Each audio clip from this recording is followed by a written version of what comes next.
Praise the Lord. Good morning. ప్రభువైన యేసుక్రీస్తు శుభనామంలో మీ అందరికీ వందనములు. ఎలా ఉన్నారంటే అందరూ బాగున్నారా? దేవుని మహాకృపను బట్టి మీరందరూ క్షేమంగా ఉండాలని అనుదినం దేవుడి సన్నిధిలో ప్రార్థన చేస్తూ ఉన్నాము. చిన్న ప్రార్థన చేసుకుందామా? పరిశుద్ధుడైన మా తండ్రి, నీ ఘనమైన శ్రేష్టమైన నామాన్ని బట్టి వందనాలు ప్రభువా. ఉదయకాల సమయంలో మరొక దినాన్ని మా జీవితాల్లో ఇచ్చినందుకు మీకు స్తుతులు ప్రభువా, మీకు స్తోత్రాలు. మా అందరితో మాట్లాడండి. ప్రతి హృదయాన్ని చూస్తున్న దేవుడు తండ్రి, మా ప్రతి స్థితిని గతిని ఎరిగిన దేవుడు కనుక మా ఒక్కొక్కరితో మాట్లాడి మమ్మల్ని సరిచేసి ఆత్మీయ జీవితంలో బలపరచమని యేసు నామములో ప్రార్థిస్తున్నాము తండ్రి. ఆమేన్. ఈరోజు దేవుని వాగ్దానము సామెతల గ్రంథము 17వ అధ్యాయము 5వ వచనం. ఆపదను చూచి సంతోషించువాడు నిర్దోషిగా ఎంచబడడు. Proverbs chapter 17 verse 5, he that is glad at calamities shall not be unpunished. దేవుడు ఇచ్చినటువంటి అద్భుతమైన మాట కొరకు దేవుడికి సమస్తమైన మహిమ ఘనత ప్రభావములు చెల్లునుగాక. ఈరోజు మీరు ఏదైనా ఆపద గుండా వెళ్తుంటే ఎవరైనా మిమ్మల్ని చూసి నవ్వుతున్నారా అండి? మీరు వెళ్తున్నటువంటి పరిస్థితిని చూసి ఇతరులు సంతోషిస్తున్నారా? బాగా జరిగిందిలే వీళ్ళకి, ఇలా అవ్వాల్సిందే అని చెప్పి ఎవరైనా అంటున్నప్పుడు మీరు ఆ మాటలు విన్నప్పుడు నొచ్చుకొని బాధపడుతున్నారా? అయితే దేవుడు వాక్యం ఈ విధంగా సెలవిస్తుంది అన్నమాట. ఎవరైనా ఆపదలో ఉన్నప్పుడు వాళ్ళని చూసి మరి సంతోషిస్తే దేవుడు మాత్రం వాళ్ళని విడిచిపెట్టడండి. దేవుడు వాళ్ళకి ఖచ్చితంగా పనిష్మెంట్ అనేది వస్తుంది. సరే, మనం మొదటి సమూయేలు గ్రంథము 18వ అధ్యాయము 16వ వచనం చూద్దాము. ఇశ్రాయేలు వారితో యూదా వారితోనూ దావీదు జనులకు ముందు వచ్చుచూపోవచ్చునుట చేత వారతని ప్రేమింపగా, సౌలు నా చెయ్యి వాని మీద పడకూడదు, ఫిలిస్తీన్ల చెయ్యి వాని మీద పడునుగాక అనుకొని, దావీదు నా పెద్ద కుమార్తె నా మెరాబు నీకిత్తును, నీవు నా పట్ల యుద్ధశాలివై ఉండి యెహోవా యుద్ధములను జరిగింపవలెననెను. ఇక్కడ రాజు అయినటువంటి సౌలుని గురించి మనం చూస్తున్నామండి. ఎంత కుయుక్తిగా బిహేవ్ చేస్తున్నాడు అంటే, మరి దావీదు పైన విషపు చూపు నిలుపుకొని ఉన్నాడు. ఎందుకంటే గొల్యాతుని జయించిన తర్వాత మరి దావీదుకి అందరూ 10,000, తర్వాత మరి సౌలుకి 1000 అనే ఆ గానాన్ని అంటే పాటలు పాడుతూ వచ్చారంటే అంతగా దావీదుని హెచ్చించినందుకు చాలా నొచ్చుకున్నాడు అనమాట.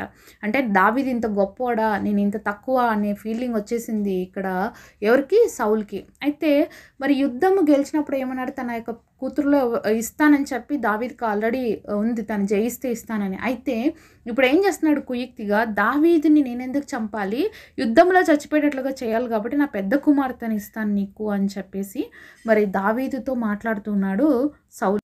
అయితే దావీదు మరి సౌలు చేయాల్సిన యుద్ధాలన్నిటికీ కూడా దావీదు ముందుండి యోధుడుగా ఉండి నడిపిస్తూ యుద్ధాలు చేస్తున్నాడు. అయితే యుద్ధంలో దావీదు చనిపోవాలని ఎప్పుడు కూడా సౌలు కోరుకునేవాడు అనమాట. అయితే సౌలు ఎంత కుయుక్తి కలిగి ఉన్నాడంటే 19వ వచనంలో చూస్తే, అయితే సౌలు కుమార్తె అయిన మెరాబును దావీదునకు ఇవ్వాల్సి ఉండగా సౌలు ఆమెను మెహోలోతీయుడైన అద్రీయులకి ఇచ్చి పెళ్లి చేశాను. ఇప్పటివరకు ఏం చెప్పాడు? నువ్వు యుద్ధాలు చెయ్యి, నా పెద్ద కుమార్తె నీకు ఇచ్చి పెళ్లి చేస్తానన్నాడు. మరి యుద్ధంలో దావీదుకి ఏం కాలేదు. ఎందుకంటే దావీదుతో ఎవరున్నారు? దేవుడు ఉన్నాడు. కాబట్టి మరి దావీదుకి అయితే ఏం జరగలేదు కాబట్టి ఇప్పుడు తన కుమార్తెని ఇవ్వలేదన్నమాట. ఇవ్వకుండా వేరే అతనికి ఇచ్చేసి ఇప్పుడు ఇంకొకసారి వచ్చి దావీదుతో ఏం చెప్తున్నాడు తెలుసా? ఇదే 18వ అధ్యాయము 20వ వచనం చూస్తే, అయితే తన కుమార్తెన మీకాలు దావీదు మీద ప్రేమ కలిగి ఉండగా సౌలు విని సంతోషించి ఆమె అతనికి ఉరిగా ఉండునట్లు ఫిలిస్తీన్ల చెయ్యి అతని మీద ఉండునట్లు నేను ఆమెను అతనికి ఇత్తుననుకొని, ఇప్పుడు నీవు మరి యొక్క దాని చేత నాకు అల్లుడవగవదు అని దావీదుతో చెప్పి. చూడండి, ఇప్పుడు మళ్ళీ దావీదు దగ్గరకు వచ్చి చెప్తున్నాడు, మీకాలు దావీదుని ఇష్టపడుతుంది కాబట్టి ఇతనికి ఆమె ఇచ్చేసి ఉరిగా పెడదామన్నాడు. ఎంత చెడ్డబుద్ధి కదా! తన కుమార్తెని అతనికి ఉరిగా పెట్టాలంటే దావీదుని ఎలాగైనా హతమార్చాలి, దావీదుని ఏ రీతిగా అయినా కూడా నాశనం చేయాలి అనే ఆలోచనతోనే ఇప్పుడు ఏం చెప్తున్నాడు? ఫిలిస్తీన్ల చెయ్యి ఇతని మీద ఉండాలి. అంటే సౌలు ఏం చంపొద్దు, ఫిలిస్తీన్లైనా ఎవరైనా ఇతని చంపేసేయాలి. అలాంటి కుయుక్తి కలిగినటువంటి ఆలోచన చేశాడు అని మనం చూస్తున్నాం. కాబట్టి ఎంత కుయుక్తి అనేటువంటి బిహేవియర్ని కలిగి ఉన్నాడు సౌలు అని చూస్తున్నాం. ఒక దేవుడి బిడ్డగా దేవుడి చేత అభిషేకించబడినటువంటి వ్యక్తి మరి దావీదుని యుద్ధంలో చంపేయాలి, తను చంపకూడదు కానీ ఫిలిస్తీన్లతో చంపబడాలి అన్న ఆలోచన ఎంత తప్పు కదా! ఎంత చెడ్డ బుద్ధి కలిగి ఉన్నాడు. కాబట్టి దేవుడికి ఇలాంటిది నచ్చదండి. ఎవరినైనా కూడా మనం ఇబ్బంది పెట్టడం దేవుడికి అస్సలు నచ్చదు. కాబట్టే మరి దావీదు ఆపదలో ఉంటే సౌలు చూసి సంతోషిద్దాం అనుకుంటున్నాడు. ఇది కరెక్ట్ వేనా? ఎంత మాత్రం కాదు కదా. దేవుడు అస్సలు ఒప్పుకోడు. దేవుడు మరి ఆయన న్యాయవంతుడు, ఆయన గొప్ప దేవుడు, ఆయన శక్తివంతుడైన దేవుడు. ఆయన ఎలా ఒప్పుకుంటాడు?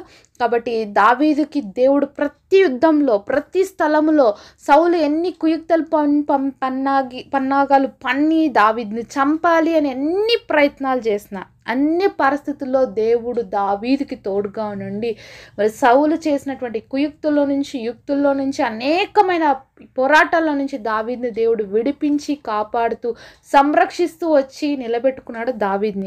మరి దావీదు పట్ల ఇంత చెడు ఉద్దేశాలు కలిగినటువంటి సౌల్ని దేవుడు విడిచిపెట్టినాడంటే నెవర్, దేవుడు విడిచిపెట్టలేదు, అస్సలు విడిచిపెట్టలేదండి. సౌలు జీవితంలో అతని మరణ స్థితి ఎంత దారుణంగా ఉందంటే నిజంగా ఎంతో భయంకరమైన స్థితి అతనిది. ఒకసారి మనం 1 సమూయేలు గ్రంథము 31వ అధ్యాయం 3-4 వచనాలు చూస్తే, యుద్ధములో సౌలు ఓడిపోచుండగా అతడు అంబులు వేయి వారి కంటపడి వారి చేత బహు గాయమునందెను.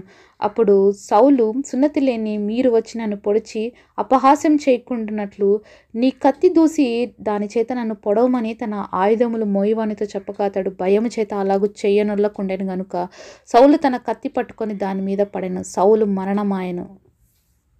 ఎంత భయంకరమైన స్థితిని చూస్తున్నాం కదండి. ఏ ఫిలిస్తీన్ల చేతిలో అయితే దావీదు చచ్చిపోవాలని కోరుకున్నాడు, ఏ ఫిలిస్తీన్లతో యుద్ధం చేసి దావీదు మరణం పొందాలని ఆశించినాడు, ఇప్పుడు అదే ఫిలిస్తీన్లతో యుద్ధం చేస్తుంటే ఓడిపోతున్నాడు, గాయాల పాలైపోయినాడు. ఇంకా అతనికి తెలిసి నేను ఇంకా మరణిస్తాను, ఇంకా నా బ్రతికి విలువ లేదు, ఎందుకంటే ఈ సున్నతి లేని ఫిలిస్తీన్లతో నేను జీవం కలిగిన దేవుని బిడ్డనైనప్పటికీ ఓడిపోయే స్థితిలోకి వచ్చాను అనేటువంటి స్థితి తెలుసుకున్నప్పుడు తన ఆయుధాలు మోసే వాడితో చెప్తున్నాడు, నువ్వు చంపేరా నన్ను, నేను చచ్చిపోతాను, ఎందుకంటే వీళ్ళ చేతిలో నన్ను చచ్చిపోవడం నాకు ఇష్టం లేదంటే ఆయుధాలు మోసి అతను భయపడుతున్నాడు, రాజు నేను ఎలా చంపగలనని.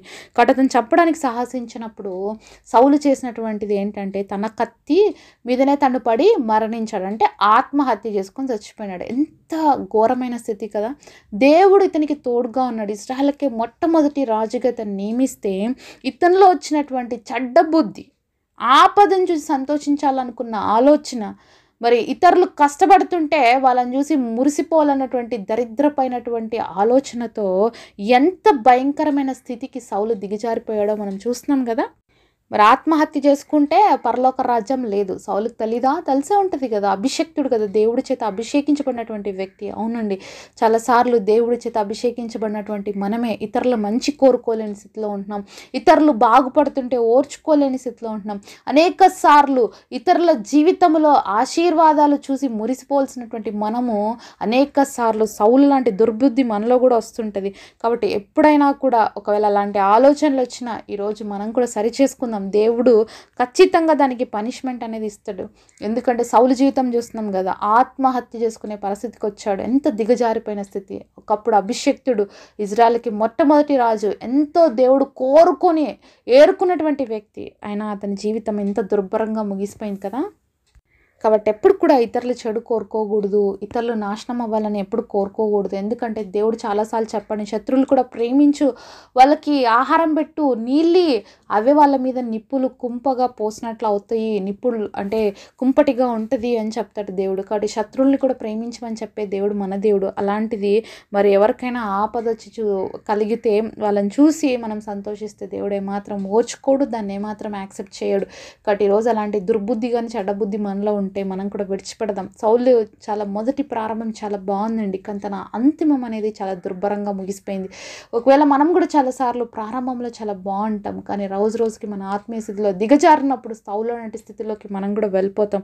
ఈరోజు ఒకవేళ అలాంటి స్థితి మనలో ఉంటే దేవుడు మనల్ని కూడా నిర్దోషులుగా ఎంచడు అని దేవుడు మరి వాక్యం ద్వారా మనతో మాట్లాడుతున్నారు. ఒకవేళ ఎలాంటి స్థితిగతులు మన జీవితంలో ఉన్నట్టయితే విడిచిపెడదాం, ఎప్పుడు ఇతరుల మంచి కోరుకుందాము, ఇతరుల కోసం ప్రార్థించమనే దేవుడు మనల్ని చెప్పాడు. మనకి క్రైస్తవులుగా దేవుడు మనకి ఇచ్చిన ఒకటి బాధ్యత ఏంటంటే, ప్రపంచంలో ఎవరైనా ఇతరుల కోసం ప్రార్థన చేస్తారో తెలియదు, కానీ దేవుడు బిడ్డలుగా మనకి దేవుడు ఆజ్ఞనే ఇచ్చాడు ఇతరుల కోసం ప్రార్థించేయమని. కాబట్టి మనం ఇతరుల కోసం ప్రార్థించే వారిగా, ఇతర క్షేమం కోరుకునే వారిగా ఉన్నట్లుగా దేవుడు మనందరికీ కృప చూపించును గాక. పరిశుద్ధుడైన తండ్రి, మీరు మాతో ప్రతి మాట కొరకు ప్రభా నీకు వందనాలయ్యా. ఆనాడు తండ్రి మరి సౌలు తండ్రి దావీదు పట్ల పన్నిన పన్నాగాలు కుయుక్తులన్నీ కూడా తన మీదకే రివర్స్ వచ్చాయి మేము చూసాం తండ్రి. నువ్వు న్యాయవంతుడు. ఎప్పుడు కూడా మేము ఇతరుల యొక్క ఆపదను చూసి సంతోషించేవారుగా ఉండకుండా, ఆపదల్లో దుఃఖంలో ఇతరులతో కలిసి ప్రార్థించేవారిగా, వాళ్ళకి సహాయం చేసేవారుగా ఉండగలిగినట్లుగా నీ బిడ్డలుగా మా అందరికీ మంచి మనసునిచ్చి నడిపించమని యేసు నామములో ప్రార్థిస్తున్నాము తండ్రి. ఆమేన్. ఈరోజు బర్త్డే అలాగే వెడ్డింగ్ యానివర్సరీ సెలబ్రేట్ చేసుకుంటున్న మీ అందరికీ కూడా wish you happy birthday and happy anniversary. God bless you all.